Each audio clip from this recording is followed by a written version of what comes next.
Hello guys, nagluto na naman ako ng aming ulam. Tanghalian, late na kasi galing pa kami sa ospital. Ayan, pasabaw na lang kami. Ulo ng lapu-lapu, ang laki. Oh. Tapos may laman siya, ang lalaki. Iniwa-iwa ko na lang maliliit yung mga laman, pero itong ulo matigas. Kahit yung laman niya matigas, siwain. Malalaki kasi. Ayan, sabaw kami kasi alam mo na, panlaban sa pang araw-araw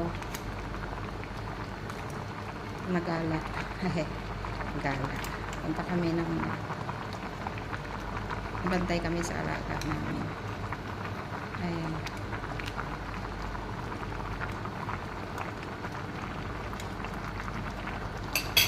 Ayan, ready na tanghalian namin.